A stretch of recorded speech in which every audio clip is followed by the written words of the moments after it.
ক নম্বর প্রশ্ন x plus one by এক্সের মান কত? উদ্দীপকে দেওয়া আছে x four minus x square plus one equal 0। এখান থেকে এক্স ফোর রাখবো, প্লাস ওয়ান রাখবো এবং মাইনাস এক্স স্কোয়ারকে সমানের ডান দিকে নিয়ে যাবো, এটা প্লাস হয়ে যাবে।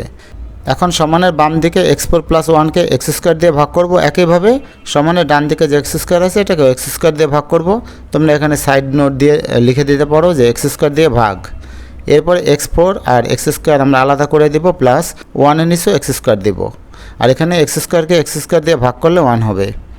এরপর এক্স স্কোয়ার দিয়ে এক্স ফোরকে ভাগ করলে হবে এক্স স্কোয়ার, প্লাস যা আছে তাই লিখব। এ স্কোয়ার প্লাস বি স্কোয়ারের মান নির্ণয়ের সূত্র হলো a plus b whole square minus 2ab।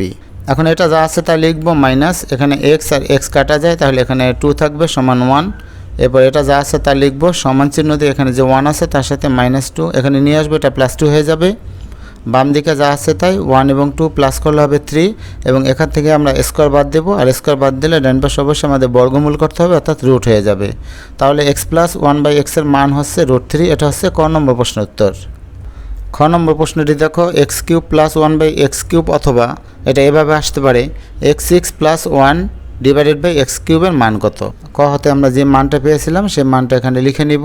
প্রদত্ত রাশি হিসাবে আমি এই অঙ্কটি নিলাম x six plus one by x cube, এটাকে x cube plus one by x কিউবও লেখা যেত। এখন এক্স সিক্সকে উপরে লিখে এক্স কিউবকে আমরা নিচে লিখতে পারবো, প্লাস এটাকে আলাদা করতে পারবো 1 বাই এক্স কিউব, কারণ এটা যদি যোগ করি তাহলে এই ফলটাই হবে। তো এক্স কিউব দিয়ে যদি এক্স সিক্সকে ভাগ করি তাহলে এক্স কিউব হবে, প্লাস এখানে যা আছে তাই এ কিউব প্লাস বি কিউবের মান নির্ণয়ের সূত্র লিখব a plus b whole cube minus 3ab into a plus B.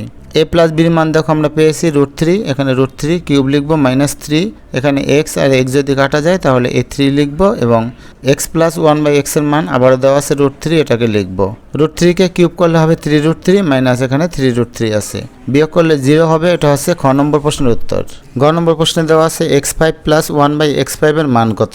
x5 plus one by x5 এর মান বের করার জন্য আমাদের কতগুলো মান বের করে নিতে হবে। ক নম্বরে দেখো একটা অংশ আমরা পেয়েছিলাম, এই যে দেখো অঙ্কের মাঝখানে কিন্তু পেয়েছিলাম x square plus one by x square সমান 1, আমরা এই মানটা নিতে পারবো। ক হতে পাই x square plus one by x square সমান 1 এবং কতে আমরা পেয়েছিলাম x plus one by x সমান √3, এই দুইটা মান কতে পেয়েছিলাম। এবং খ নম্বর হতে পেয়েছিলাম আমরা x cube plus one by x cube সমান 0। খ নম্বর প্রশ্নে তোমরা দেখে নিতে পারো। তো x5 plus one by x5 এর সরাসরি সূত্র লিখে ফেলবে। প্রথমে a square plus B square, তারপর a cube plus B cube, এটা গুণ চিহ্ন রাখবে মাইনাস a প্লাস বি। তো a square plus B square মান হচ্ছে 1, এখান থেকে নিলাম 1 গুণন a কিউব প্লাস বি কিউবের মান দেখো 0 লিখলাম মাইনাস a প্লাস বির মান দেওয়া আছে √3, মানগুলো বসালাম, 1 এর সাথে 0 গুণ করলে 0ই হবে, মাইনাস √3, এখানেও মাইনাস √3 হবে।